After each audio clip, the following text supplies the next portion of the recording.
Hey there, I am Carrie Rhoades. Welcome to my craft studio here in Eagle, Idaho. Come on in.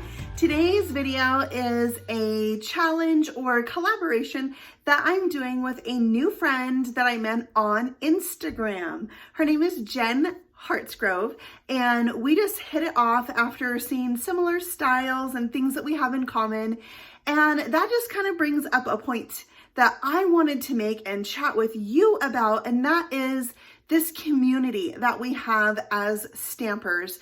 In all the time that I've been a stamper and crafter, the last 20 plus years, I have come to love this community. And what I love the most about it is when I go to events like conventions and Penner's Conference, even just stamping classes, right away, I feel like I have this connection and bond and friendship with other people who are crazy about paper crafting like me. And so it's just something really unique and really special that we have. And so therefore, doing collaborations with other people who do the same thing as me, card making, YouTube videos, I love following you guys on Instagram. I love seeing what you're making. It's just really fun to be able to connect that way. And Jen and I are in similar situations in that we are both like getting our YouTube channels off the ground, sharing what we love. And so it's fun to be able to support each other in that way. And I think that's how we should all be. We should all be wanting to support each other and be each other's cheerleader and be excited about what other people are making, what other people are doing. And I know as a YouTuber trying to get your channel going, it can be tough. Like, it takes consistency, a lot of hard work, and you got to stick with it. And one of the ways that we can do that easier is by supporting one another. And so if you are in the same boat as me, the same boat as Jen, you're a crafter trying to get your YouTube channel going, I would love for you to leave a comment below and put a link to your blog, your YouTube channel, and let us support one another, because the way that we're going to grow our channels is by subscribing to one another's channels, commenting, liking, hitting the little bell, watching the whole video. Like, those are the things that YouTube is looking for to make sure, you know, people like our videos, that we want to see more of those kinds of videos. So I'm a big proponent of supporting one another and being each other's cheerleaders and collaborating and all of that fun stuff. So Jen and I, my Instagram friend, we decided we were going to do videos that were Valentine cards using stamp sets that were not designed for Valentine's. So I am using a Dare to be Artsy stamp set, and it is called, let me just check the package here because I don't remember, Seasons Greetings, like S-K-I, Seasons Greetings. It has some little bears skiing. It's a super cute set. I got it around Christmas time, but I never got a chance to play with it at Christmas time, and so I decided to use it today. I am also going to be using PanPastels. I used them a few videos back, and I remembered how much I love them. They're so cool.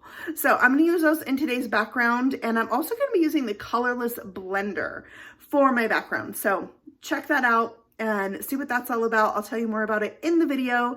And I guess let's go ahead and get started.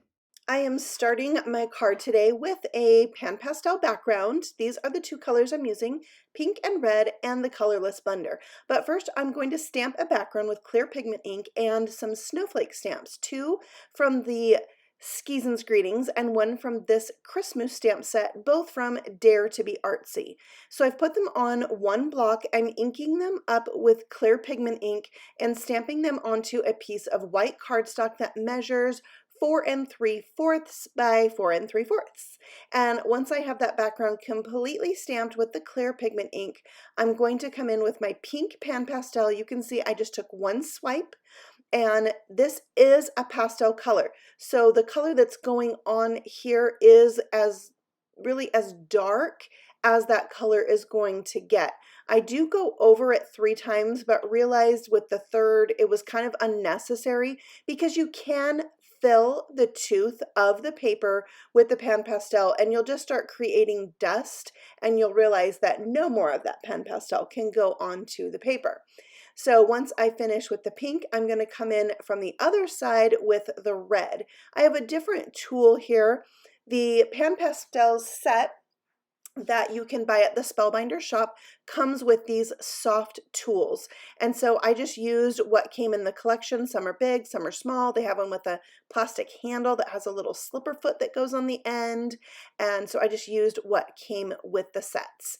I will link the sets that I am using today below so you can check those out. Now I'm going to come in with the colorless blender and go over the center area. You can see there this background is completely fine, but this colorless blender will soften out that middle section and give me more of that ombre look that I'm going for, from dark to light, and just soften it out. You can clean your sponges off on a dry paper towel. And now I'm going to come in with the bubblegum and whipped cream silks.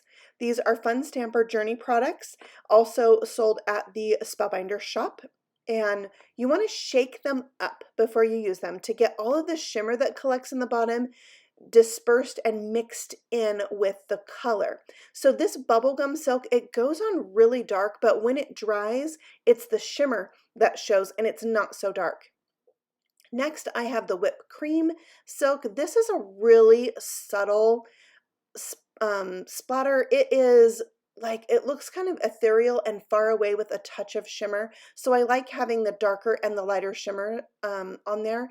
And then I really can't help with the splatter. It adds to the snowy effect of the scene, and so pretty. All right, so I just kind of let that dry for about a minute, and then I'm going to come in with a fixative spray for my pastel. This I will link for you. I got at my local craft store, but I'll list this exact one for you that you can also purchase from Amazon. You want to make sure you ventilate your area. I had a window open because it has an odor. It's not overpowering. It kind of smells like fingernail polish remover, like it's that intensity. All right, so I'm going to stamp out the two bears from this set and the little bow with some jet black ink because I will be coloring these with Copic markers. And here you can see the Copic markers that I will be using, some cool grays and pinks and reds. I'm using RV11 for the cheeks, and I'm also going to be using RV11 for all of the little accessories on this bear, and I'm going to be making this a girly bear. So I'm outlining each of the sections in the puffy vest, and I'm trying to leave the center light and highlighting the edges, making each of those sections appear to be puffy. With the center shiny, it gives that illusion of a highlight on each of them. I'm coming in for my mid-tone with RV11 and again outlining those sections, and I'll just go lightest to darkest and then work my way backwards, blending them out. And I love the look of this. Like, I would wear that vest for sure. So the next color I'm bringing in is RV14. Yeah, RV14, and that will be my darkest color. And I like that this is a Copic classic because it has that bullet tip, so I feel like I can get the really small line there, and it works great for this particular coloring job. And then I'll go back and blend those out, and it will make a really, I don't know, it's a really nice blend and a good pink to go with my background. All right, just finishing up that vest. You can see how it's just really coming together and blending out the little boots. Her outfit is so cute. The pinks on everything. I love it. All right, so this is going to finish up the vest right here. You can see I'm just leaving a really light area on each of those sections, and it looks puffy, right? Do you think it looks puffy? I hope so. All right, and then for the other bear, I'm going to go with a red and black look. So I'm using 3 different shades of the red marker to do all of his accessories except his boots, which will be black. And the black, I'm also going to bring in to accent all of his clothing as well. So once I get all that blending done, I have a C10, which is actually a cool gray, but it's a very dark gray, so it appears black. I'm also using cool grays for the bears, so C2 and C0 for the bears, and then the skis will be a little bit darker of a gray, and I decided they could have matching skis. That would be super cute. So yeah, and then I'm using the Colorless blender to blend out any of the shading that I put on the bears, just to soften out those edges a little bit and make him appear as more of a shadow than a line. All right, so there's the skis with the lightest color being C4, or no, C2. The mid-tone is C4 and the darkest is C6 on those skis. Now the little puffy lines underneath the skis and the boots of the boy bear it's the snow. Like, it looks like it's tucked in the snow, or that's where he's standing in the snow, and it's not like the bottom of his boots. So in case that's confusing to you as well. All right, once those are colored, I have matching dies for all of them that I will die cut them out with. And then my die scooted a tiny bit, so I'm adding a little black to the ski pole because it was just, like scooted over a little too much, so too much white there. And that really helped even it out. And then I'm going to glue the little bow right on her ear. Cute. All right, I have a piece of glitter paper that is 4 3/4 by 1 1/4 inches. And then I just flipped it over and I'm drawing out a little hill that I'll cut out with my scissors. And I will use that for the bottom of my card. You could totally use a hill die here, but I wanted like a really specific shape for this card. So the one skiing would be at the top of the hill, and the one with the skis off would be at the bottom of the hill. So this is just what worked out for my card. And I'm testing out that background, and the sealant really sealed that pastels, and I don't get any residue on my finger. I love that.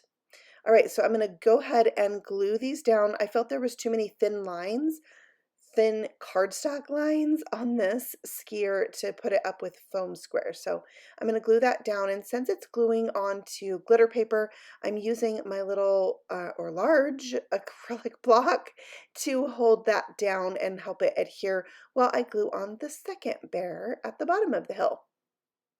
Like that.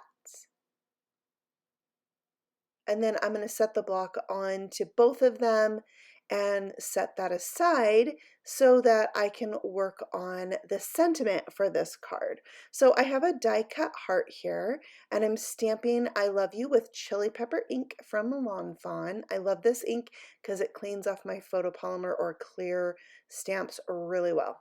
All right, then for the second half of the saying, I'm using the sentiment that says more than I can bear. I'm embossing that with white powder onto red cardstock, and that will go right underneath my love you sentiment. However, it was covering up too much of the Y in love you, so I'm going to take an X-Acto tool, a blade cutting tool, and trace around that Y. Now, I'm not good with this X-Acto knife cutting, but what I learned is to do a really light pressure when I first start and go over it several times instead of trying to press hard the first time. So that's what I did there. And then I'm going to take that sentiment and just tuck it right under the Y. So cute. That will get glued on to my card. Actually, I'm going to use foam squares instead of glue to attach that to my card, and that will be the element that's popped up. And then this is really the thing that transforms this card into a Valentine. And then how about some Red Hots, right? Red Hots. Isn't that the cutest name? It's perfect for a Valentine. So I'm going to glue those down. I'm using the Tombow Aqua Glue. This is like my favorite glue to glue down embellishments because not only does it dry clear, but it dries with a matte finish where if any glue oozes out the side, you do not see it. So Highly recommend the Tombow Aqua Glue for your little embellishments, such as these super cute hearts from Honeybee. And that finishes up the embellishment for the card. I'm going to glue that onto a card base that is 5 by 10. But before I do that, I'm going to emboss a sentiment on the inside. All the sentiments are from this Skeezin's Greetings, but this makes the card for me. It says, I could hibernate with you all winter long. It's so cute. All right, so that's embossed with white on the inside of my card. And now I am ready to go ahead and glue on my card front. It'll have a little border of the red cardstock base all the way around the edge. And that's the card for today. I hope you've enjoyed it. And I really hope that you would look at some of the stamp sets you already own and see if you could use them for another purpose, like this Christmas set that I used for Valentine's Day. All right, I have listed and linked all the things I used below, so you can check those out if you're interested. And if you're new here, I would love for you to subscribe. I have new videos several times a week, and you can click the little bell to be notified of that. If you would like to check out Jen's video, I've also linked her YouTube channel for you below so you can see what she made with a stamp set not made for Valentine's. And on the next screen, I have a few videos of mine that you might be interested in checking out as well. All right, thanks for watching and happy stamping. Bye.